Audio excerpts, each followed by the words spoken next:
Amén, hermanos, si quieren pueden ir abriendo en la segunda epístola de Pedro, capítulo 1. De Pedro, capítulo 1. Vamos a seguir leyendo el pasaje que estudiamos el sábado. Vamos a completar un poco lo que estuvimos viendo el sábado y enriquecerlo un poco. Segunda de Pedro, capítulo 1, desde el verso 5. Vamos a leerlo otra vez hasta el verso 9. ¿Lo tienen?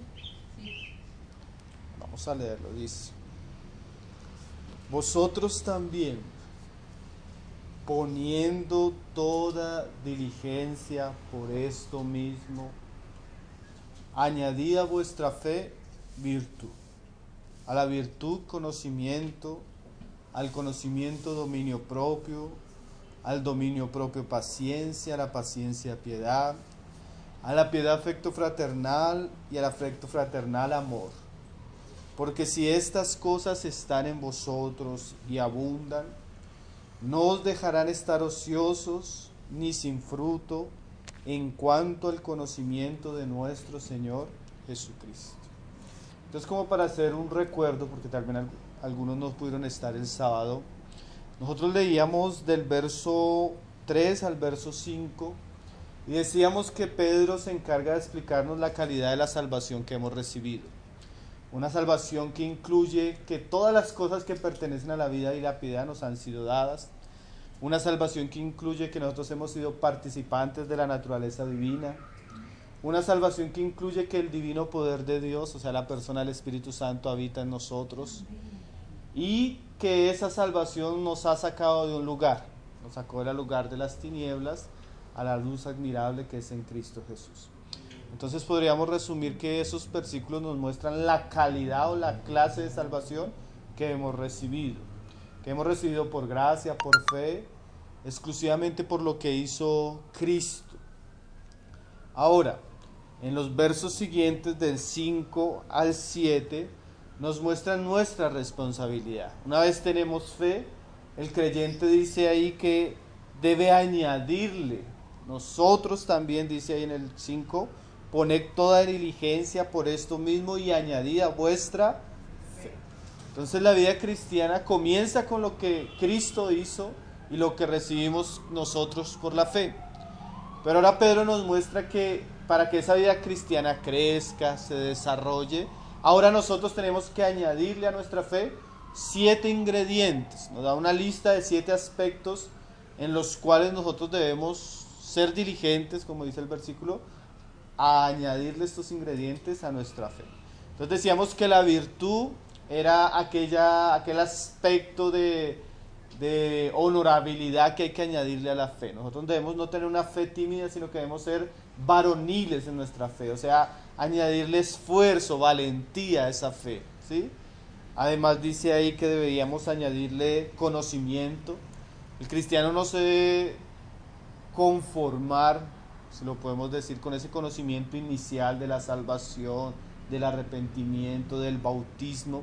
Eso es parte de la fe cristiana, pero el cristiano genuino, para que él pueda crecer, él tiene que añadirle a su fe conocimiento.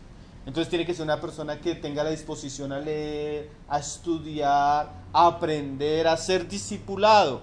Porque aunque ya es salvo, aunque ya es hijo, si él no le añade a su fe estos ingredientes, su fe se va a volver vana, como vamos a ver ahora. Además de... Tú le puedes quitar tiene un ruido ahí. Un pito.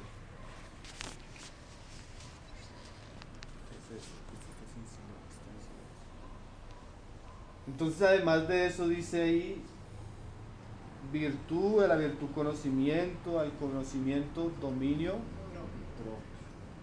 O sea que el cristiano tiene que añadirle a su vida espiritual la capacidad, claro, en unión a Cristo, a la gracia, a poderse sujetar a sí mismo, sujetar sus pasiones, sujetar sus deseos, sujetar su lengua, sujetar sus ojos, sujetar sus pensamientos. Entonces la fe cristiana llega a tener una influencia primeramente en nosotros mismos y debe tener esa influencia en nosotros mismos. a tal punto que nosotros nos podamos gobernar a nosotros mismos. Después habla de la paciencia, que es la capacidad de estar en circunstancias difíciles y soportarlas. Por un lado, el dominio propio habla de controlarnos a nosotros mismos. Por otro lado, la paciencia habla de estar en unas situaciones adversas y mantenernos firmes, fieles, con esperanza. A eso Pedro dice que hay que añadirle piedad. Piedad habla de toda la vida de devoción, o si lo podemos decir, toda nuestra vida religiosa en un buen sentido. Nosotros debemos añadirle a nuestra fe ser personas piadosas, o sea, de devoción. Yo le voy a añadir a mi vida cristiana oración, yo le voy a añadir a mi vida cristiana santidad, consagración, adoración. Todo lo que tiene que ver con la piedad son ingredientes que deben ser parte de mi vida cristiana. Claro que hoy estamos resumiendo porque ese día pudimos hablar un poco más en detalle. Además de eso, Pedro dice añadir a la piedad ¿qué? Afecto fraternal. Entonces, la fe cristiana también debe llegar a un punto donde nosotros añadamos, si se puede decir, o donde nosotros coloquemos a nuestra fe amor fraternal. O sea, el cristiano no debe ser una persona de sentimientos fríos, ni de corazón frío, sino que él debe añadirle a su fe amor fraternal. O sea, el cristiano debe ser el mejor esposo, el mejor padre, el mejor amigo. Esas virtudes deben ser parte de algo que Cristo quiere que esté entre nosotros y que abunde. Y por último hablábamos del amor ágape, que es el amor incondicional, el amor que lo perdona, el amor que todo lo sufre. Entonces, eso nos muestra que, por un lado tenemos la gracia que hemos recibido, pero por otro lado tenemos una responsabilidad. Ahora los versos que vamos a ver hoy, el verso siguiente, nos habla del fruto cuando somos cristianos responsables. Nos habla del fruto cuando somos cristianos diligentes. Nos habla del fruto que experimenta un cristiano que está siendo diligente en añadirle a su fe por medio de lo que venimos hablando o los aspectos que venimos hablando. Entonces hoy vamos a tratar el verso 8, porque el verso 8 nos habla del resultado. Si tenemos la gracia, que es todo lo que Cristo nos dio, y a eso le añadimos lo que hace parte de nuestra responsabilidad, eso va a tener un resultado. ¿Y cuál es el resultado que Pedro nos dice acerca de nuestra fe? Dice en el verso 8, porque si estas cosas están en vosotros y abundan, no os dejarán estar ociosos ni sin fruto en cuanto al conocimiento de nuestro Señor Jesucristo. Entonces el resultado de la fe, el resultado de la gracia, más la responsabilidad del creyente en este primer versículo, porque los siguientes hablan de otros resultados, es que no vamos a estar ociosos ni sin fruto en cuanto al conocimiento de Jesucristo. ¿Eso qué quiere decir? Que el conocimiento del Señor Jesucristo verdadero produce en nosotros que no seamos personas ociosas y que no seamos personas sin fruto. Entonces, gracia, todo lo que Cristo dio, más responsabilidad, nos lleva a ser cristianos que no somos ociosos y que por ende estamos dando mucho fruto. Entonces esa es la parte que hoy vamos a estudiar. Cómo la vida cristiana, llevada de una manera equilibrada, dependiendo de la gracia, más respondiendo de una manera diligente como creyentes, va a tener un resultado en nuestra vida que va a ser visible. Y hoy vamos a hablar un poco de eso. Entonces lo primero que dice Pedro es que no vamos a ser ociosos. O sea que si yo le estoy añadiendo diligentemente a mi fe, una característica que se va a ver en mi vida cristiana es que no soy un cristiano ocioso. Es que no soy un cristiano negligente. Es que no soy un cristiano perezoso. Es que no soy un cristiano irresponsable. Porque lastimosamente cuando yo no le añado a mi fe, eso es lo que me va a caracterizar. Que soy un holgazán espiritual. Que soy un irresponsable espiritual. Y que por ende mi vida no da ningún fruto. Y Pedro quiere evitarnos de ir en ese camino de muerte espiritual. Sino quiere Pedro que nosotros seamos cristianos que demos mucho fruto. Y que seamos caracterizados porque somos cristianos diligentes, llenos de buenas obras. La palabra que usa ahí Pedro en el griego es argos, que es ocioso, que también se puede, algunos diccionarios la traducen así: holgazán, que no trabaja, que es inútil o es ineficaz. O sea, ¿qué es lo que está diciendo Pedro? Pedro no quiere que los cristianos a los que él escribe sean holgazanes. Pedro no quiere que esos cristianos sean personas inútiles o que no trabajan. Y claro está que no está hablando de un aspecto natural o secular, sino está hablando especialmente de su vida espiritual. Entonces vamos a comenzar a leer unos versículos que nos van a aclarar un poco lo que Pedro nos está diciendo y también nos van a animar. El primero que se encuentra, que podemos leer, está en Ezequiel 46, en Ezequiel 16, verso 49. Ezequiel 16, verso 49. Hermano, ¿quieres? Este versículo nos muestra de una manera profética cuál fue el pecado de Sodoma y Gomorra. Ustedes conocen que Sodoma y Gomorra es reconocido por su inmoralidad sexual, ¿no? Nosotros siempre asociamos a los sodomitas con el pecado de la homosexualidad, y es correcto, porque eso fue una de las cosas que se hicieron visibles en la época de Lot. Ahora, este pasaje nos muestra por qué ellos llegaron a tal degradación.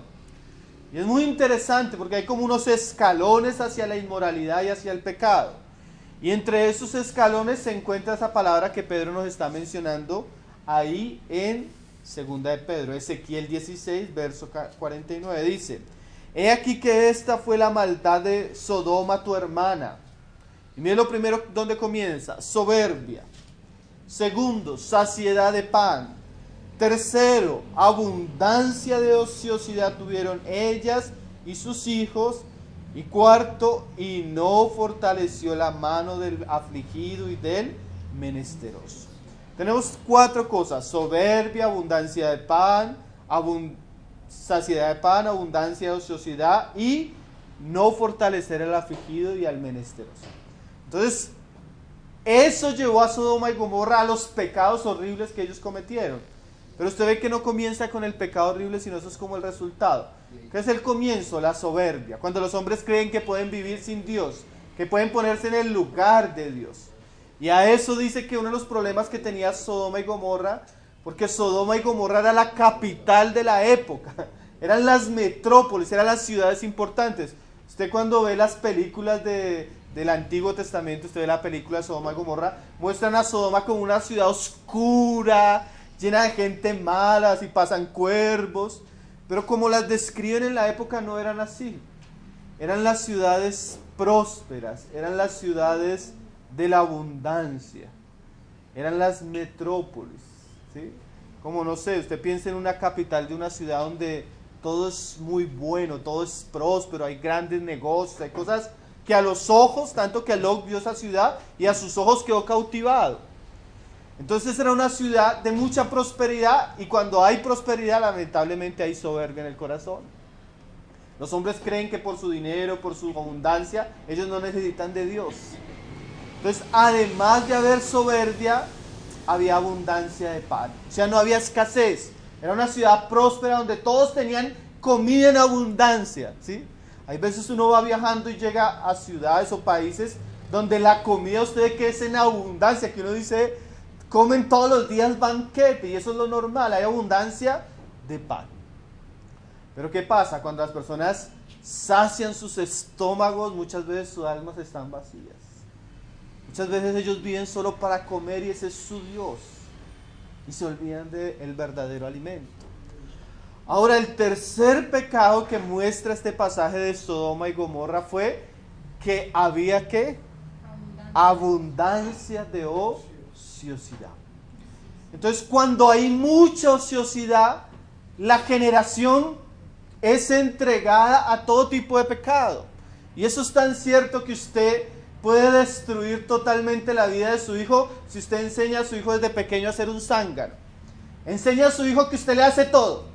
Enseña a su hijo que usted le da todo. Enseña a su hijo a no trabajar, a no cumplir, y verá que su hijo en esa abundancia de ociosidad va a tener mucho tiempo para pecar y caer en todo tipo de mal. ¿Por qué nuestros jóvenes se pierden en la droga, en el alcohol, en la homosexualidad, en todo tipo de perversiones? Porque tienen tanto tiempo para pecar y aprender una gran variedad de pecados. que esa ociosidad los está induciendo al mismo pecado. Si nuestros pequeños aprendieran a trabajar, a ser diligentes, nuestras niñas, a ser responsables, si dejaran de ver tanta televisión, ¿cómo se guardaría el alma de sus muchachos? Entonces la ociosidad muchas veces introduce a los hombres a todo tipo de pecado. ¿Sí? Usted va a ver que la delincuencia está ligada a la ociosidad, ¿sí? A la vagancia. Todo tipo de vicios, adicciones está ligada a la vagancia. ¿Sí? Eso es una manera natural. Definitivamente el trabajo dignifica a las personas y los ocupa. Gracias al Señor por el trabajo. Ahora, si la ociosidad natural, secular, tiene una gran cantidad de pecados asociados, asimismo la ociosidad espiritual, asimismo la irresponsabilidad espiritual tiene una gran cantidad de pecados ligados. Entonces Pedro nos está diciendo que si nosotros añadimos a nuestra fe estas 7 virtudes, esas virtudes van a hacer que nosotros no seamos ociosos en cuanto a nuestra fe, porque ese es un peligro, y no solo un peligro, sino un pecado espiritual muy común a veces en los hijos de Dios. Porque una cosa es que seamos diligentes en nuestro trabajo, una cosa es que seamos diligentes en las cosas seculares, si se puede decir así, pero a veces no tenemos la misma diligencia, el mismo ánimo y la misma disposición para nuestra vida espiritual. Y como resultado, cuando somos examinados a la luz de las Escrituras, se nos juzga como ociosos espirituales. Se nos juzga como vagabundos espirituales. Y Dios nos quiere librar de eso. Entonces por eso nos está diciendo, mira, si tú quieres crecer, necesitas no solo tener fe, sino añadirle a la fe una gran cantidad de ingredientes que van a hacer que tu vida espiritual se caracterice, no porque eres ocioso, sino porque das fruto. Entonces vamos a mirar el peligro que tiene llevar una vida relajada, hermano. Y es que a veces el diablo está detrás de un lenguaje o de una manera de pensar. Yo a veces lo he escuchado hasta en el mismo púlpito, hermano, donde se les enseña a los cristianos una vida cristiana donde ellos no tienen responsabilidad, donde solo tienen que esperar en la gracia, donde ellos no tienen que hacer nada. Y cuando uno escucha ese lenguaje que a veces es tan sutil, uno descubre la voz del diablo. Vamos a leer un pasaje que se encuentra ahí en Mateo. Y usted va a poder de alguna manera distinguir cómo el diablo a veces habla. Porque literalmente aquí el diablo le está hablando a Jesús. Solo que Jesús, a diferencia de nosotros, muchas veces él discierne quién está detrás de las palabras. Pero a veces nosotros no discernimos. Y somos ingenuos. Y adoptamos un tipo de vida cristiana irresponsable e irrespetuosa ante aquel que nos ha dado tanta gracia y tanto amor, y somos tan negligentes en lo que deberíamos ser tan diligentes, y somos tan diligentes en aquellas cosas que deberíamos ser negligentes. Mira lo que el Señor experimentó, dice ahí en Mateo 16, verso 22. ¿Ustedes recuerdan el pasaje? Jesús le está diciendo a sus discípulos que le es necesario ir a Jerusalén y le es necesario morir en Jerusalén. ¿Conocen la historia? Cuando Jesús le está diciendo a ellos que es necesario ir, sufrir, padecer por causa de la salvación de nosotros, porque a eso iba a la cruz, se le aparece el diablo. Solo que el diablo vino a través de Pedro. Llenó los pensamientos de Pedro. Y mira lo que dice Pedro. Entonces Pedro, tomándolo aparte, si esto fue algo, Señor, necesito hablar algo contigo.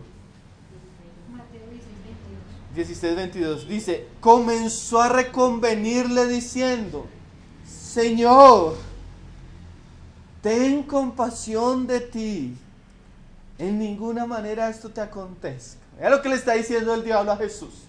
Como que Jesús dice, la voluntad del Padre es que yo vaya a Jerusalén, que muera, que sufra, que pague un precio, que me sacrifique. Y Pedro se le acerca y le dice, Señor, no seas tan legalista contigo. No seas fanático, no seas exagerado, le dice Pedro al Señor. ¿Para qué esforzarse tanto? ¿Para qué sacrificarte? en boca de algunos predicadores, ya estamos en la gracia, ya no necesitamos hacer nada. ¿Para qué orar? ¿Para qué ayunar? ¿Para qué reunirnos? No, todas las reuniones, todos los días orar, todos los días leer la palabra, todos los días perdonar, todos los días soportar, todos los días. ¿Para qué no? Ten misericordia de ti. ¿Para qué te vas a esforzar si puedes dormir un poco más? Ten misericordia de ti. ¿No tienes mucho trabajo? ¿No llegas cansado? ¿No te están haciendo mucho daño esas circunstancias? Ay, pobrecito de ti. ¿Ustedes saben cómo Satanás duerme una persona? ¿Sí? Tocándole el ego, el yo, el amor propio. ¿Se ha escuchado la voz de la serpiente? A veces el hermano que le dice, no hermano, no hay que ser tan radical. No hay que ser tan esforzado, ¿no? ¿Para qué? Ten misericordia de ti. ¿Para qué haces eso? ¿Para qué? ¿Usted no ha escuchado a Satanás hablarle? A veces viene a través de personas, hasta de hermanos, que le dicen, hasta de familiares le dicen a uno, no, pero no hay que ser tan fanático, tan religioso, no. En cosas que deberíamos ser diligentes y tener una meta clara de añadirle a nuestra fe, Satanás dice, no, pero ¿para qué? ¿Para qué soportar esas situaciones? Salte de la situación. ¿Para qué te vas a controlar? Dile todo lo que tienes que decir. En vez de dominarte a ti, saque esa lengua y háblele todo lo que usted tiene que decir. ¿Sí? Satanás es al contrario. No te dejes. Defiéndete. Ten consideración de ti. Porque vas a morir y sufrir. ¿Usted ha escuchado a Satanás? Alguien decía y lo decía acertadamente. Si Satanás no puede evitar que nosotros lleguemos a la salvación, que ya somos creyentes, Él ya no pudo evitar que seamos salvos, Él ya no nos va a poder llevar al infierno, entonces Él va a procurar que nuestra vida cristiana sea un infierno. Entonces si con la persecución y la lucha que Él hace contra nosotros no puede evitar que sigamos al Señor, Él va a querer hacer algo todavía más sutil, hermano. Él va a querer que nuestra vida cristiana sea una vida cristiana sin fruto, inútil, una vida cristiana anulada, una vida cristiana que no sirva para nada, una vida cristiana que no produzca nada. Si no lo puedo matar, lo va a volver un holgazán espiritual, un irresponsable. ¿Sí? Entonces hay que discernir la voz del diablo. Y hay que discernir lo que el Señor nos está diciendo. Añadid a vuestra fe diligentemente esto y esto y esto, para que no seáis, ¿qué? Ociosos. Porque el diablo si quiere que seamos ociosos en aquellas cosas que son la voluntad de Dios. Eso hay que entenderlo, hermano. Por un lado siempre Cristo nos va a querer ayudar. Por otro lado, Satanás siempre se va a oponer a ese trabajo en nuestra vida cristiana. Y a veces el mejor, si lo podemos decir, el mejor aliado de Satanás es nuestro yo, nuestro amor propio. No queremos esforzarnos, no queremos sacrificarnos, no queremos sufrir, no queremos pagar un precio. Y ahí nos volvemos inútiles. Un cristiano que no le añada su fe diligentemente es un cristiano que se va a volver ocioso e inútil. Hay otro caso, vamos a leer lo que es. Estos pasajes son muy interesantes, hermanos. Hay un caso en el Antiguo Testamento que a mí siempre me ha parecido tan tremendo, que se encuentra en el libro de Jueces 16. Mira lo que dice en Mateo 16, que dice el 24. Léelo. Entonces Jesús dijo a sus discípulos: si alguno quiere venir en pos de mí, niéguese a sí mismo y tome su cruz y sígame. Así es. En cambio Satanás dice, no ten compasión de ti. Hermano, yo veía orar cuando el Señor Jesucristo, en la última noche, después de lo que Pedro le había hablado, y él le dijo al Padre, Padre, si es posible, aparta de mí ese cáliz. Y dice que estaba tan angustiado como nunca, que sudaba como gotas de sangre. En ese momento se puede decir que el Señor ese espíritu, porque dice que el diablo lo tentó y lo dejó cuando lo tentó en las tentaciones del desierto, pero por un tiempo. Él lo siguió tentando y tentando y tentando en todo momento. Seguramente tendría esa presión también en ese momento. Todavía más. Pero él le dijo, Padre, pero que se haga tu voluntad. Y mostró que había una tentación allí de no hacer esa voluntad del Padre. Padre, si es posible, aparta de mí eso. Él sabía que no era posible, pero sin embargo. Así es. ¿Cierto? Así es. Porque es tan tremendo que hasta el mismo Señor. Así es. Vamos a leer Jueces 16, hermano, que este pasaje también muestra otro aspecto de la serpiente, que es también bien interesante. Es la historia de Sansón. Ustedes conocen un poco la historia de Sansón. Sansón era un nazareo. ¿Qué era un nazareo? Un nazareo era un judío que no era de la familia de los levitas, no era descendiente de Aarón, pero él quería consagrarse para servir a Dios. Entonces él hacía un voto especial de consagración. Eso eran los nazareos. Ellos hacían un voto, una serie de votos para consagrarse al Señor. Y entre los votos habían, varios requisitos. Uno era que ellos no podían tomar nada que tuviera bebidas alcohólicas, ni vino, ni sidra. Ellos no podían tocar cosas muertas. Ellos no podían cortarse el cabello. Ustedes conocen la historia, ¿sí?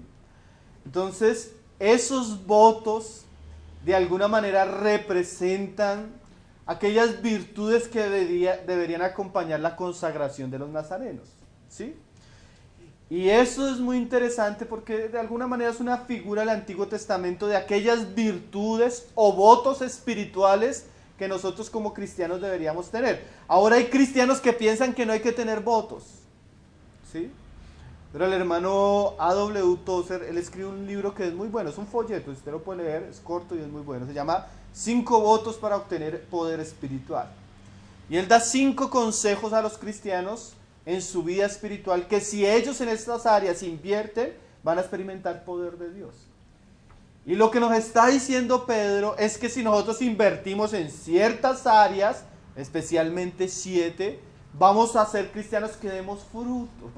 O sea, así como Sansón, su consagración estaba ligada a la manifestación del poder de Dios en su vida, así nuestra consagración, nuestra diligencia y nuestro crecimiento en ciertas áreas va a estar ligado a nuestra madurez y a nuestra vida fructífera. Entonces, de alguna manera vamos a usar la historia de Sansón también para ver, así como en el caso de Jesús, cómo Satanás quiere destruir eso en nosotros, aún ya cuando eso ya existe. ¿Sí? Porque hay cristianos que no lo tienen. Hay cristianos que todavía necesitan añadirle a su fe esto, a su fe esto, a su fe esto, pero hay cristianos que ya lo tienen y eso está en ellos y eso debe estar creciendo. Pero ahora Satanás va a querer destruir eso también. Porque Satanás sabe que si él corta o afecta nuestros votos espirituales, también asimismo el poder se va. En este caso el poder es la vida fructífera del Espíritu. Entonces nos sirve como una figura interesante. Entonces ahí en Jueces 16,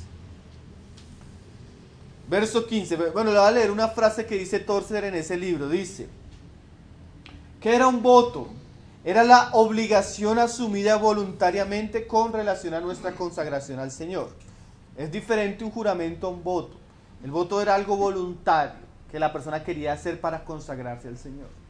Entonces, como si Pedro nos estuviera diciendo, si usted quiere crecer y consagrarse, añádale a su fe virtud, añádale a su fe dominio propio, añádale a su fe conocimiento. Esos son nuestros votos como cristianos. Y esa palabra voto me parece interesante porque genera un compromiso. Porque a veces nosotros escuchamos la palabra pero no tenemos compromiso.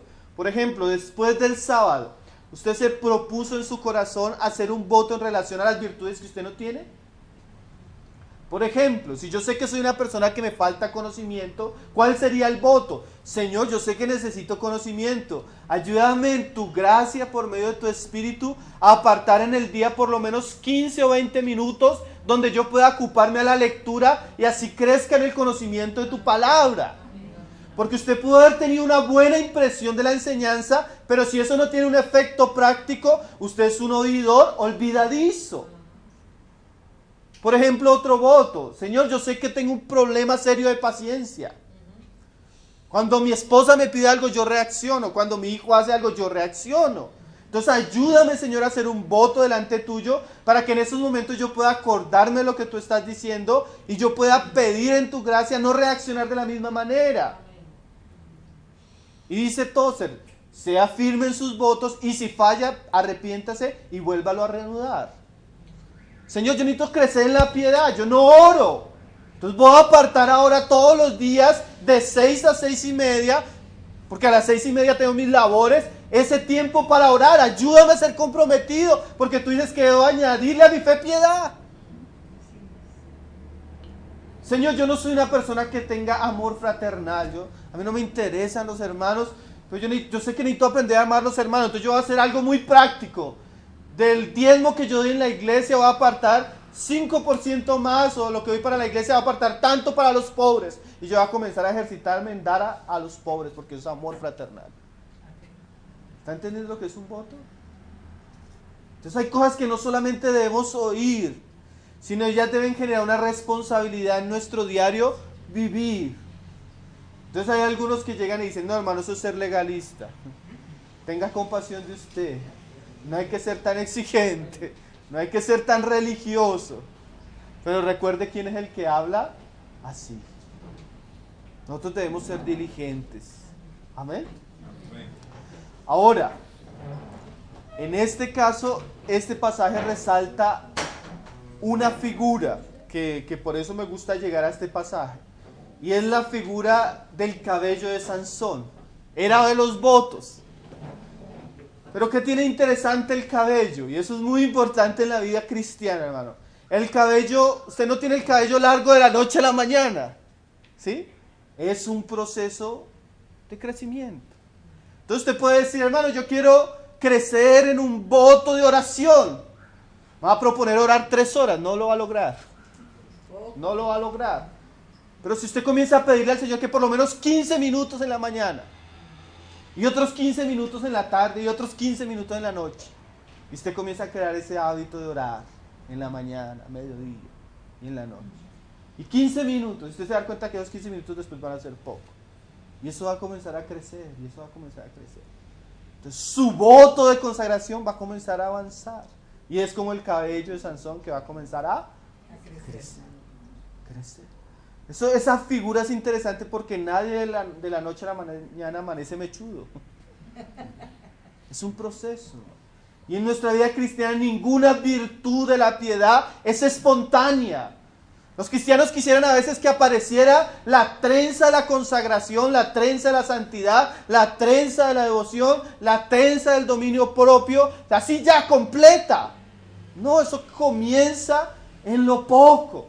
Y si nosotros somos fieles en lo poco, se nos da más. Y si somos fieles en eso, se nos da más. Y se nos da más. Y eso va a comenzar a crecer y desarrollarse en la vida espiritual. ¿Sí? Ahora tenemos que ser diligentes. Tenemos que añadirle. ¿Sí? Pero mire la figura. Y es que es muy interesante. Jueces 16, verso 15. Ahora leo otra frase de Tozer antes de leer la figura, que son frases muy... A mí me parece que Tozer es uno de los grandes profetas del siglo XX. Y no solo a mí, a muchos hermanos. Usted lee la literatura del hermano W. Tozer y usted va a encontrar un hombre de Dios. Él decía lo siguiente: mi consejo al respecto es que si está realmente preocupado por su vida espiritual, sería bueno hacer ciertos votos y esforzarse por cumplirlos. O sea, si a usted le interesa progresar, Pedro ahí nos está mostrando el camino. Añádale a su fe. Y esos son votos. Esos son votos. ¿Sí? Ahora, si a usted no le interesa prosperar en su vida espiritual, le interesa ser ocioso, pues entonces no tenga ningún compromiso. ¿Sí? Pero ahorita vamos a ver las consecuencias de tomar ese tipo de vida. Miren lo que dice ahora sí el pasaje. Jueces 16, verso 15. Entonces está Dalila presionando a Sansón que le muestre el secreto. ¿Por qué? Porque ella está contratada por el diablo para matar la vida espiritual de Sansón. Ella es una asesina espiritual. Ella ha sido contratada por los enemigos de Sansón para acabar la vida espiritual de Sansón. Y esa vida espiritual tiene un secreto. Así como la vida espiritual de nosotros tiene secretos, hermano. ¿Sí? Cualquiera que haya avanzado va a saber, por ejemplo, que si usted no tiene una vida buena de oración, usted no va a avanzar en la fe cristiana, hermano. No va a avanzar. Entonces, con el tiempo, si usted me puede decir, hermano, ¿por qué hay personas que son llenas del Espíritu Santo? Yo les puedo decir, porque son personas que tienen una vida de oración secreta. Porque son personas que son llenas del Espíritu Santo, porque tienen una relación profunda con la palabra de Dios. Diaria, constante. Porque son llenas del Espíritu Santo. Porque son personas que están dispuestas a perdonar a las personas que las hieren y no son personas amargadas ni rencorosas. Amor ágape. Porque son personas que son llenas del Espíritu Santo. Porque son personas que a pesar de que tienen pasiones, tienen lengua, tienen pensamientos, ellas procuran y están en un trabajo en dominarse a sí mismas. Ese es el secreto espiritual de muchos. ¿Y saben qué es lo que quiere Dalila? Saber el secreto para destruirlo. ¿Sí? Y comienza a presionar a Sansón. ¿Cuál es tu secreto? Cuéntame. Y Sansón la engaña de una manera, pero ella presiona y presiona y presiona. ¿Qué quiere decir eso? Satanás va a querer destruir nuestra vida espiritual. Y él sabe cuáles son las áreas donde él quiere presionar. Entonces, por ejemplo, si usted tenía una buena vida de oración que lo ayudaba bastante en su vida espiritual, él va a querer acabársela. Por ejemplo, si usted en la literatura cristiana, en la lectura de la palabra, en el escuchar mensajes, usted es edificado, él va a querer destruir eso. ¿Me está entendiendo?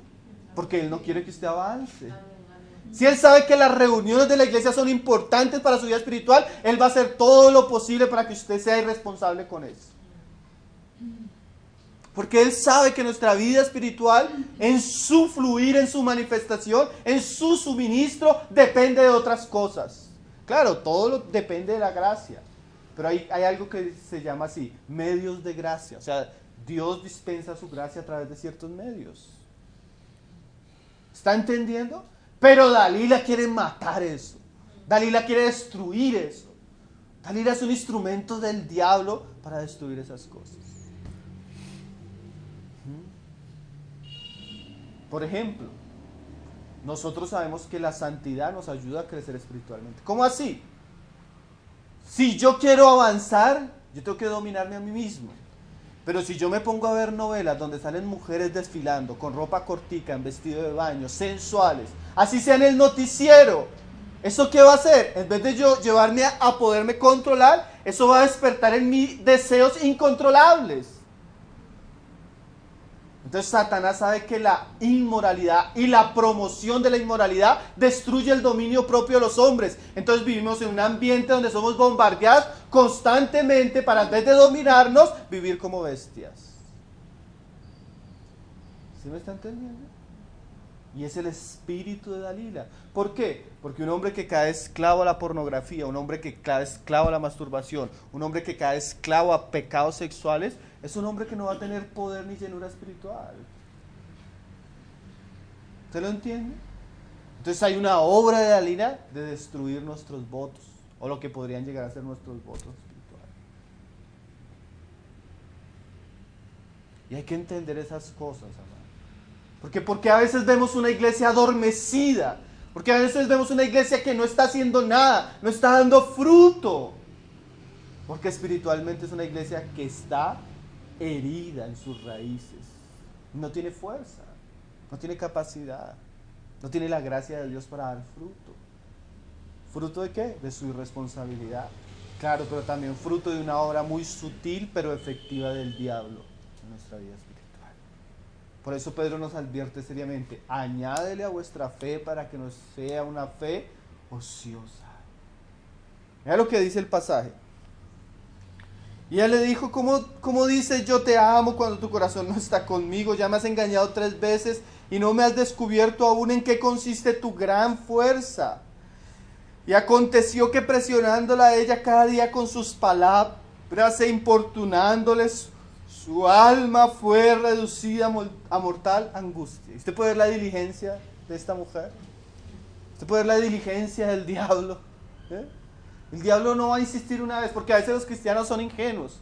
El Señor me dice que yo debo amar, pero más circunstancias y más circunstancias y más. Hay una presión. Sí, así es el diablo.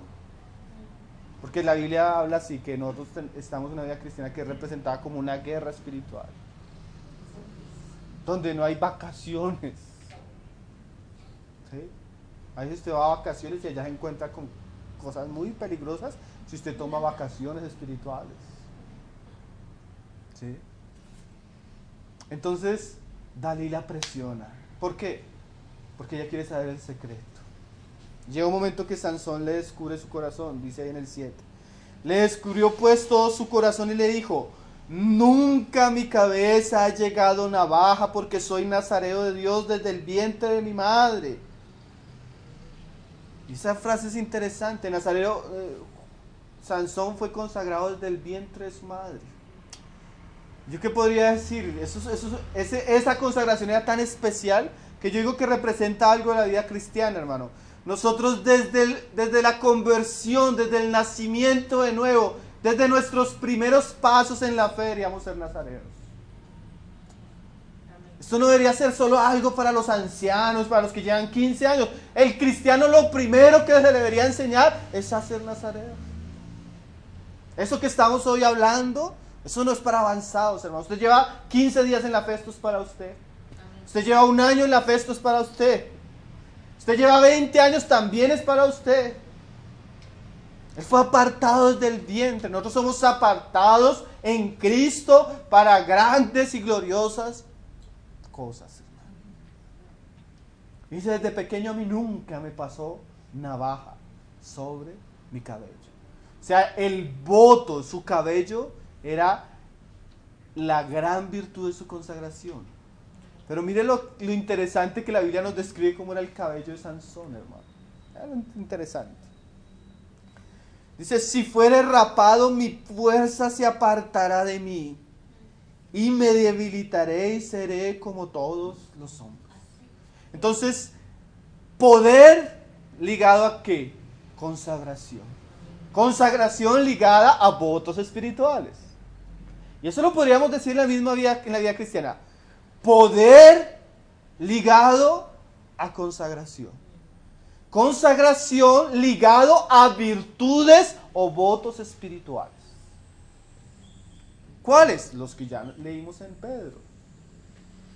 El poder que yo experimento de Cristo está ligado a la consagración de mi vida a Cristo, y mi consagración está ligada a las virtudes que hay de Cristo en mi vida, a las cuales yo me he dedicado. ¿Cuáles virtudes? Dominio propio, paciencia, piedad, virtud, afecto fraternal, amor ágape, piedad.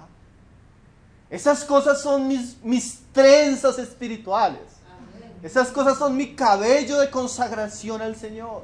Si yo no tengo eso, no tengo consagración, y por ende no tengo fuerza espiritual o fruto, como estamos leyendo en Pedro. Entonces Dalila entiende el secreto. ¿Y qué va a hacer Dalila? Viendo Dalila que él le había descubierto todo su corazón, envió a llamar a los principales de los filisteos diciendo: venid esta vez, porque él me ha descubierto todo su corazón. Y los principales de los filisteos vinieron a ella trayendo en su mano el dinero, y ella hizo que él se durmiese sobre todas sus rodillas. Ahora, descubrir el secreto no era lo más difícil, porque de alguna manera ese era un secreto a voces. Era un secreto a voces. La ley decía que el nazareno debía hacer esto y esto. Cualquiera que supiera la ley sabía que era eso. Y si ellos hubieran venido, pero él hubiera estado despierto y vigilante, no lo hubieran podido destruir, porque había matado a miles de ellos. ¿Cuál era el pecado? Ociosidad. Quedó dormido. No estaba vigilando, no estaba velando, estaba descuidado. Y de pronto, si alcanzamos a avanzar unos pasajes en Pedro, vamos a darnos cuenta que por eso Pedro estaba amonestando a los hermanos, para despertarlos. Porque es que hay cristianos que están durmiendo. ¿Qué es dormir espiritualmente? Un símbolo de inactividad. O sea, son cristianos pero no están haciendo nada, están como muertos, están dormidos. No hacen nada, están durmiendo. ¿Y qué pasó? Dice ahí, y llamó a un hombre, quien le rapó, y ahí mire la descripción del cabello de Sansón, las 7 guedejas de su cabeza. O sea que él era, ¿usted ha visto los Rastafari? 7 guedejas, 7 dregs. Esa era su consagración, 7 trenzas. ¿Usted vio el número en segunda de Pedro? ¿Cuántas virtudes son? 7. Eso no es común, hermano. El 7, ¿sabe qué habla? Un número que significa plenitud, totalidad. Aleluya. ¿Qué significa eso? Sansón tenía una consagración plena.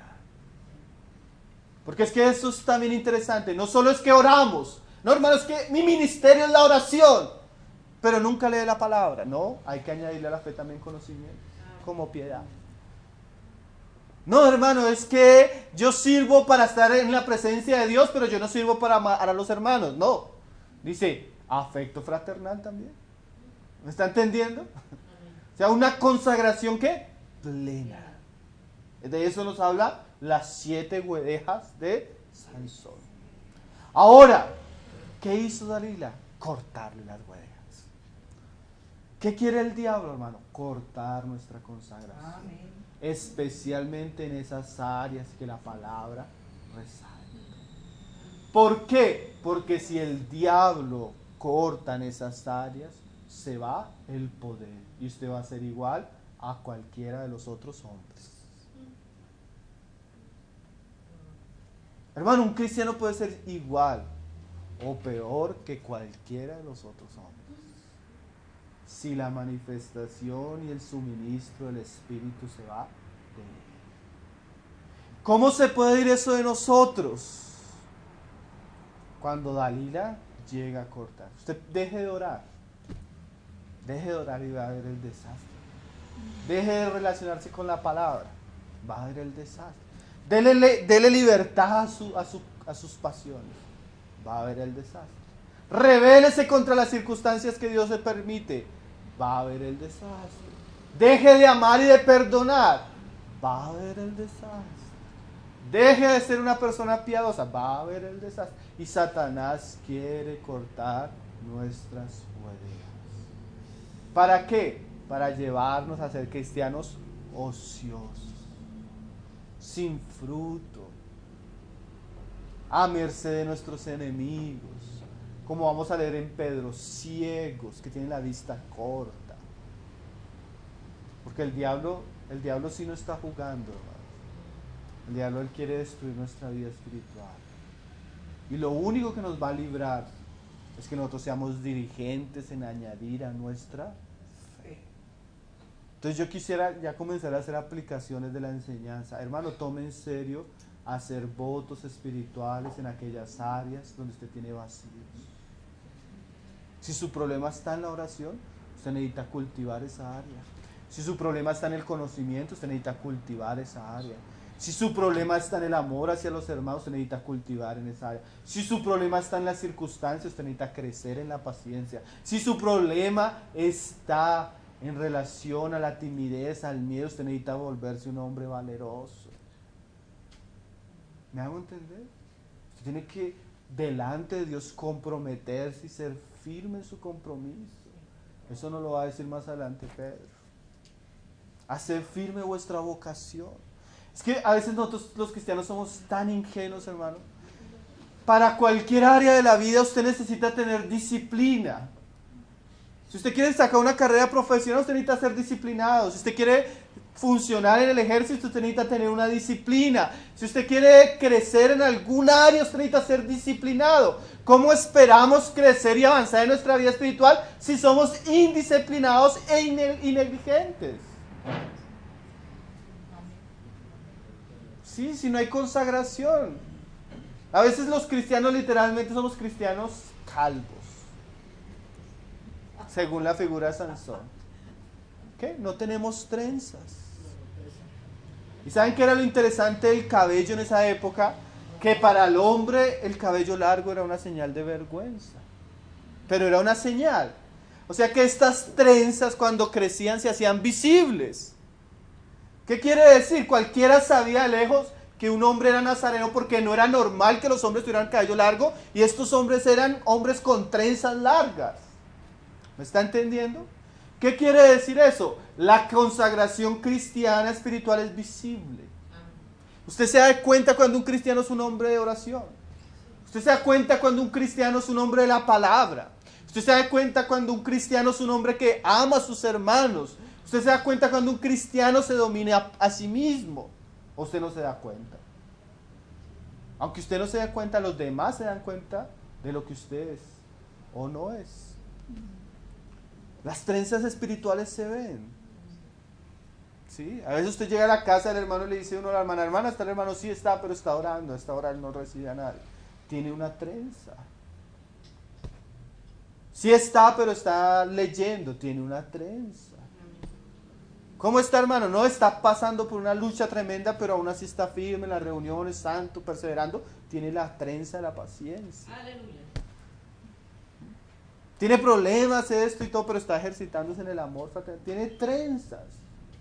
Nosotros necesitamos tener trenzas espirituales o virtudes en las cuales estamos creciendo y abundando. Entre más larga la trenza, mejor. ¿Sí? Ahora recuerde, Satanás no quiere eso. No quiere eso. Y muchas veces eso está relacionado a que seamos ociosos. Todos conocemos la historia, ¿no? Volvamos a Pedro, 2 de Pedro 2, 1, 5. Entonces del 1 al 5, 6 y 7, Él nos habla de esas virtudes. Ahora el resultado, que las virtudes tienen un resultado. Dice en el verso 8, porque si estas cosas están en vosotros, ¿sí? O sea, si usted tiene esa trenza en usted, esa virtud está creciendo en su vida espiritual, eso tiene un efecto, como tenía el efecto del poder en la vida de Sansón. Y abundan, no os dejarán estar ociosos. Entonces, así como la consagración llevaba a Sansón a tener poder espiritual, así las virtudes nos llevan a nosotros a estar ocupados en las cosas espirituales. Y como no estamos ociosos, sino ocupados, eso nos lleva a dar fruto. Porque hay cristianos que dicen, ay hermano, pues que yo no sé qué hacer en la vida cristiana, yo no sé cuáles son mis dones, yo no sé cuál es mi ministerio. ¿Por qué es? No es porque no sepa. Aunque supiera, si él no tiene las otras virtudes, no pudiera hacerlo. Porque ese trabajo surge de un poder espiritual que surge de las virtudes que se le han añadido a su fe. ¿Sí me están entendiendo, hermanos? ¿Están siguiendo la línea? Dice, ni sin fruto en cuanto al conocimiento de nuestro Señor Jesucristo. O sea que el conocimiento del Señor Jesucristo es un conocimiento, cuando es genuino, que nos lleva a estar en una posición no de ociosidad, sino de diligencia, y no sin fruto, sino al contrario, con mucho fruto. Ahora uno podría decir, bueno hermano, es que yo no soy... El problema es que esto no solo queda un aspecto de que yo soy ocioso y no doy fruto porque soy negligente, sino que, como decíamos ahora, eso tiene unas consecuencias. Además de que ya ser ocioso y sin fruto ya es algo terrible para un cristiano. ¿Por qué es terrible, hermano? Porque Jesús dijo así, en esto el Padre es glorificado, en que vayáis y llevéis mucho fruto. Entonces un cristiano que no está dando fruto es una deshonra para Dios, es una afrenta contra la gracia, es una afrenta contra el Evangelio, es una afrenta contra aquel que hizo todo por él, y el cristiano está viviendo la vida relajada. ¿Saben qué decía la ley, hermano? Maldito el que hiciere la obra de Jehová de una manera displicentemente. ¿Qué quiere decir eso? El que toma la vida relajada, cristiana relajada, como algo. La Biblia decía así, maldito el que tomara así el servicio al Señor. palabras serias, ¿no? Nosotros no debemos tomar la vida cristiana relajadamente, hermano. Debe haber un compromiso ligado a la fe que nos debe llevar a añadir, y eso va a tener un fruto. Hay una parábola, vamos a leerla. Lucas 13, verso 6. Lucas 13, verso 6.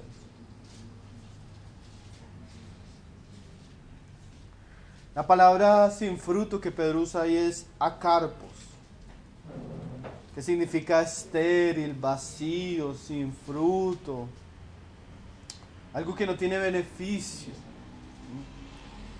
Y la parábola de Lucas 13 es la parábola de la higuera, que representa eso. Vamos a leerla.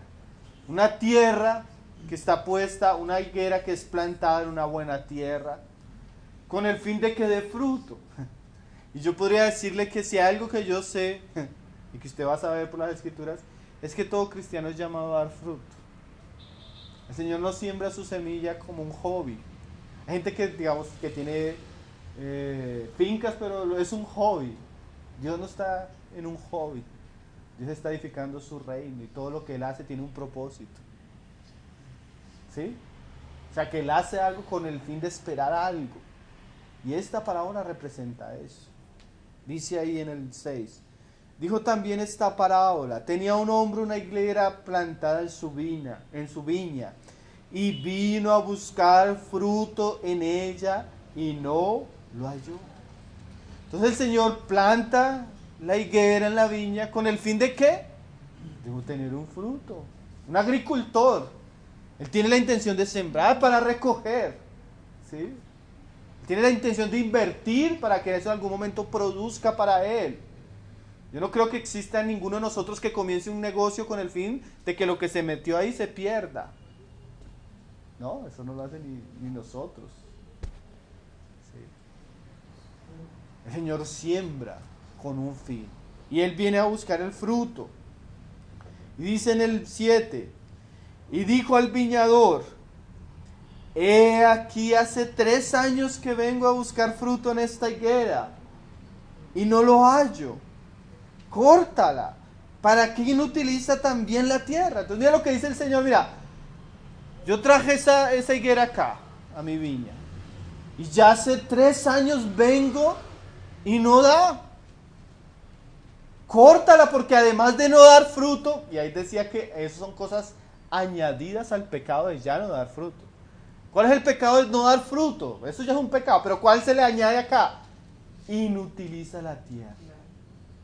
O sea, un cristiano que no solo no da fruto, él afecta a su alrededor, causa un malestar a su alrededor, roba los ingredientes de la tierra que podrían servir de vitamina para otros árboles.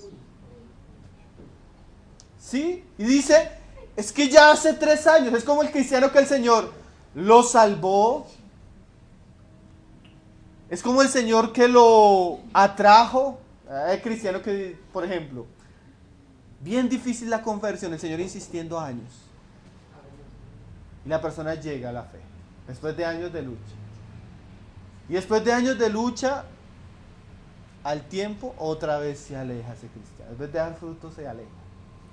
Y otra vez el Señor en su misericordia lo vuelve a acercar, y un trabajo con él. Y a pesar de sus luchas y todo eso, y dificultades, lo logra acercar, y uno espera que dé fruto. Y otra vez en la misma. El cristiano que Dios ha insistido, ha trabajado, ha invertido, no solo un año, 2 años, 3 años, y todavía se distrae con el cucarrón. O sea, no da fruto. Eso ya es un problema, hermanos. Alguien que comentaba este pasaje dice: si una higuera no da fruto en sus primeros 3 años, ya después no da frutos. Una higuera estéril. ¿Y qué muestra eso? Y esto es serio, hermano. Si usted en sus primeros años de su vida cristiana no toma en serio su fe, usted va a ser de esos cristianos que duran 20, 15, 30 años y nunca dieron fruto. De verdad, sus primeros años tienen que ser muy sólidos para que eso sea una marca en su vida. Claro, se puede perder eso como Sansón, ¿se acuerdan? Él ya llevaba años, pero perdió eso en descuido. ¿Pero qué muestra esto? Primero que vemos es que el Señor está interesado en que dé fruto. Si no estamos dando fruto, estamos causando malestar. Entonces hoy un hermano decía, hay dos tipos de cristianos en la iglesia. Unos, los que aportan más de lo que piden. Y otros, los que piden más de lo que aportan. ¿Sí me entendió? Otro decía así, hay dos tipos de cristianos en la iglesia. Los que son una bendición o los que son una carga. ¿Cuál es usted? ¿Cuál es usted? ¿Usted es el cristiano que ayuda, que produce, que está dando? ¿O usted es el cristiano que está encargando todavía? ¿Sí? Un hermano un día me decía, ay hermano, a mí me quieren en la iglesia los hermanos. Yo, sí, ¿por qué, hermano? Porque siempre están orando por mí. Y yo decía, eso no es una señal buena. Si usted es el cristiano por el que siempre se está orando para que el Señor lo ayude, eso no es una señal buena. Usted debería ser el cristiano por el que está orando por otros. ¿Me está entendiendo la idea? ¿Sí? Hermano, yo leo en este pasaje, y yo sería osado con mis palabras, pero lo dice el mismo pasaje. Un cristiano así en la iglesia no sirve, hermano. Causa muchos problemas. Por eso a veces nosotros experimentamos que el Señor hace unas pequeñas podas a la comunión. Porque hay cristianos que solo generan problemas, solo generan dificultad, solo generan tristeza. Una y otra y otra.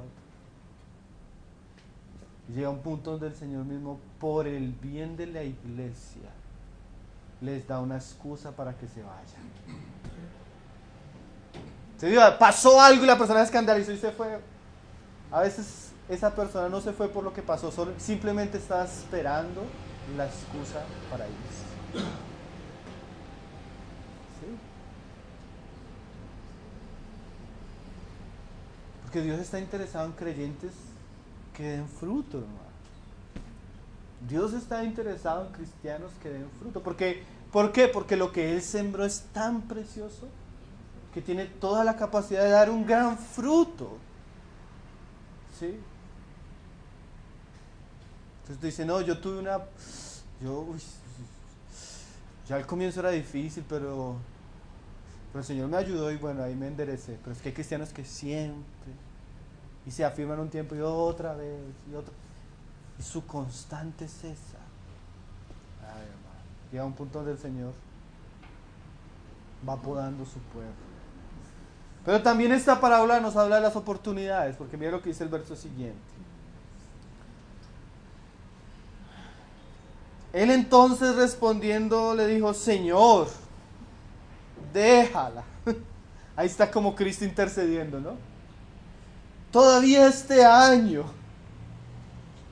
hasta que yo cabe alrededor de ella y la abone. ¿Usted ve la misericordia del Señor? Porque también es cierto, hermano, que si el Señor nos cortara la primera o la segunda, casi ninguno de nosotros estaría acá. Casi ninguno de nosotros estaría acá. El Señor intercede, el Señor nos da otra oportunidad, ¿no? Entonces el Señor le da otra oportunidad al árbol, lo vuelven a abonar la tierra, dice ahí. Vuelve a cavar alrededor. Se hace otro proceso a ver si es que le falta, ¿no? Entonces ahí viene el cristiano que, bueno, el Señor le da otra oportunidad, viene palabra, viene comunión, viene bendición, ¿no? Pone el Señor personas alrededor a acompañar, otra vez una nueva jornada. También podemos decir así, hermanos, Dios es un Dios de oportunidades. Solo que a veces no son muchas como nosotros pretendemos. Él da oportunidades. Pero no, a veces dice, no contenderá para siempre. O sea, llega un momento que Él deja de insistir a veces con personas. Porque les ha dado, ¿qué? Suficientes oportunidades. Ya hasta si dijéramos que cada año fue una oportunidad, sería la cuarta oportunidad. para esta persona, ¿sí? Para esta higuera. Déjala todavía este año hasta que yo cabe alrededor y la abone. Y si diere fruto, bien. Y si no, la cortarás después. Entonces la palabra nos enseña que el Señor quiere que demos frutos, ¿sí? Pero también da oportunidades. Más también llega un punto donde la ociosidad o ser un cristiano sin fruto nos expone a la disciplina y el juicio del Señor. Somos cortados, somos sacados fuera, ¿sí? Como decía la parábola de la vid verdadera, todo pámpano que en mí no lleva fruto será cortado, será lanzado afuera y será quemado. Eso lo diseñó ¿quién? Jesús. No es algo que yo me estoy inventando acá, no. Esto que estamos viendo son las palabras de Jesús. Entonces Pedro, yo me imagino Pedro cuántos años llevaba pastoreando la iglesia, casi 30 años.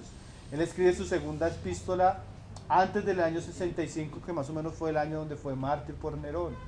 Entonces Pedro lleva 30 años pastoreando a los hermanos. Y él sabe, ya cuando usted comienza a pastorear a los hermanos, él sabe los frutos de un cristiano, cuando anda bien la bendición que viene. Pero Pedro también sabe que cuando los cristianos no se ocupan en las cosas que son, viene también la disciplina del Señor. El Señor les dice, mire, añádale a su fe esto, para que no sea un cristiano ocioso, ni sin fruto en cuanto al conocimiento. Amén. Esa es la enseñanza que Pedro tiene para nosotros. Volvamos a 2 de Pedro para ir terminando.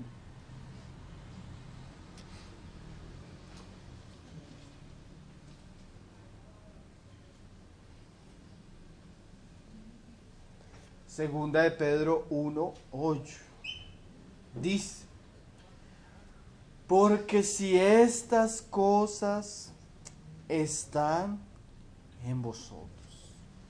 Entonces, ¿qué quiere decir eso? Si estas cosas están en vosotros, hermano. O sea, la raíz de nuestra inutilidad es que estas cosas no estén en nosotros. Y si esas cosas no están en nosotros, tienen una evidencia, que es la evidencia que el mismo Pedro nos está mostrando. Dice: y abundan, no os dejarán estar ociosos ni sin fruto en cuanto al conocimiento de nuestro Señor Jesucristo. Pero el que no tiene estas cosas, o sea, no tiene trenzas, no tiene consagración, no tiene virtudes, ¿qué tiene? Tiene la vista corta, es ciego. ¿Se acuerda de Sansón? ¿Cuál fue la consecuencia primera que vivió Sansón? Le quitaron los ojos. Entonces un cristiano que no ve lo físico, no ve lo espiritual, no ve las realidades más allá que ven sus ojos. Es el cristiano que no tiene discernimiento, es el cristiano que usted le da las cosas espirituales y no entiende nada, hay que explicarle todo, no discierne nada. Como dice Pablo en un pasaje, no se cansan de aprender, pero no conocen, no llegan al conocimiento de la verdad. Personas que aprenden y no conocen. ¿Por qué? Porque no tienen virtudes. Todo lo ignoran. Todo es un misterio en la vida cristiana para ellos. Y dice ahí, es ciego, y tal es su ceguera que mire lo que dice ahí Pedro: habiendo olvidado la purificación de sus antiguos pecados. O sea que la ceguera está ligada a la amnesia espiritual. Se olvidan de las cosas. Yo he tenido cristianos, eso es triste para uno que sirve en una iglesia, que lleva años trabajando en la vida, hermanos. Yo he tenido hermanos que han caminado con nosotros años y se me acercan y me dicen: hermano, ¿será que yo soy creyente? ¿Será que yo soy nacido de nuevo? Cristianos que se le acercan a uno y le dicen: hermano, yo todavía no me siento perdonado. Porque aún se les olvida lo esencial de la fe, que Cristo murió por sus pecados. Porque son descuidados. Y cuando usted es descuidado, aún lo que tiene, lo pierde. Pierde la seguridad de la salvación, pierde la certeza del perdón, pierde el gozo del nuevo nacimiento. ¿Por qué? Porque en su descuido aún lo que tiene lo olvida. Eso es muy triste, hermano. Cristianos de 5 años, 7 años preguntando que si son creyentes. No. Ahí se nota que su memoria espiritual está fallando. ¿Fruto de qué? De su irresponsabilidad. Porque hay algo que es cierto, aún en lo natural. Hay cosas que si usted no las ejercita, se le olvida. ¿Cierto? Cosas que antes hacíamos muy bien, si no somos, se pierde. Y hay cristianos que son tan descuidados que hasta el gozo de su salvación y la seguridad del perdón de sus pecados no lo tienen. ¿Puedes creer hasta dónde puede llegar nuestra irresponsabilidad? Hasta olvidarnos de dónde nos sacó Dios, qué hizo por nosotros, las cosas que perdonó, cómo nos salvó, cómo nos libró de ese mundo horrible en el que vivíamos. Hasta perdemos esa noción de ese pasado que teníamos y cómo Él nos perdonó. ¿Fruto de qué? Del descuido espiritual. Entonces, hermano, tenemos toda la gracia en el Evangelio. Tenemos todas las cosas que pertenecen a la vida de la piedad. Ahora necesitamos ser diligentes y añadirle a nuestra fe. Y si somos diligentes, esa diligencia, sin que usted se lo proponga, ¿qué debo hacer? No, sea diligente en estas cosas y eso mismo lo va a llevar a usted a dar un fruto, a experimentar la gracia, el poder de Dios. Pero también podemos decir, cuando somos descuidados, nos vamos a caracterizar porque somos ociosos. Hay cristiano que solo viene el domingo a misa y es relajado, tiene una vida tan relajada como cristiano, tan tranquila como cristiano. ¿Eso es qué? Una persona ociosa. Pero además de eso, generalmente es ciega, él no discierne y generalmente tiene problemas de memoria espiritual. Ni se acuerda que fue perder, no, nada, que fue salvo. Entonces el Señor nos libre de ese estado, hermano. Que esa descripción de la higuera estéril sea de otros y no de nosotros. Pero hermano, también nosotros debemos crecer en el conocimiento, crecer en nuestra devoción, crecer en nuestra consagración, hacer votos firmes. Mira lo que él dice ahí más adelante. Por lo cual, hermanos, tanto más procurad hacer firme vuestra vocación y elección. O sea, la solución a todo esto, porque podríamos terminar diciendo, uy, no, yo soy un cristiano que no tengo, hermano. No tengo el voto de esto, no tengo el voto de esto. Y entrar en un estado de lamentación y de miseria. Pero Pedro dice, o sea, por causa de esto, ¿qué necesitamos hacer? ¿Lamentarnos? No. ¿Qué necesitamos hacer? Hacer más firme nuestra vocación y elección. O sea, como entiendo que estoy débil, ¿qué debo hacer? Afirmarme. Como entiendo que no estoy haciendo lo que debo hacer, hacerlo. Como entiendo que he sido descuidado, ¿qué debo hacer? Cuidadoso. Como entiendo que he sido perezoso, ¿qué debo hacer? Diligente. Como entiendo que he sido descuidado, ¿qué debo hacer ahora? Ser atento. ¿Me está entendiendo? O sea, no use esto que hemos hablado hoy como una excusa para justificar su negligencia y revolcarse en el lodo de la lamentación, como se revolcó Judas y después se ahorcó. Sino que esto sea un despertar para nuestra vida espiritual. Esto sea un nuevo comienzo. Este sea un tiempo de poderle decir al Señor, Señor, yo no quiero ser el mismo inútil que he sido tantos años. El mismo descuidado, el mismo perezoso, sino que yo ahora pueda hacer firme mi andar en ti, Señor. Hacer firme mi vocación, que este sea un nuevo comienzo de una gran caminata contigo, de fruto, de gozo, de abundancia, Señor. Que este sea un nuevo comienzo para mí, para mi vida espiritual. A eso nos debería llevar una exhortación como esta. Una exhortación que nos lleva a arrepentimiento, a volver a enfocarnos si nos hemos descuidado, a volver a dejar crecer las trenzas que han sido cortadas y han sido cortadas, o comenzar a dejar crecer las que no existen en nuestra vida. A eso nos debería llevar mensajes como el de Pedro, a hacer firme nuestro llamamiento y nuestra vocación. Dice, porque haciendo estas cosas no caeréis jamás. ¿Usted puede ver la seguridad que da Pedro? Si tú haces lo que tienes que hacer, no vas a caer jamás. Es precioso, ¿no? Si tú haces lo que tienes que hacer en la gracia, Dios te da la seguridad que Él te va a ayudar todo el camino y no vas a caer jamás. Y no solo dice no vas a caer jamás, sino porque de esta manera os será otorgada amplia y generosa entrada en el reino de nuestro Señor y Salvador Jesucristo. O sea, te asegura el andar y te asegura la meta.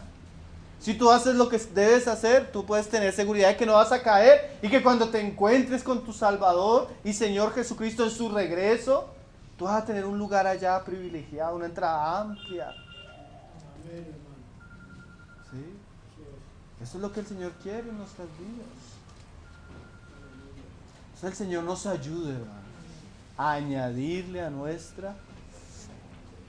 Y cuando comenzamos a añadir, vamos a darnos cuenta cómo nuestra fe cambia y realmente se vuelve fructífera nuestra vida cristiana. Qué preciosa la palabra.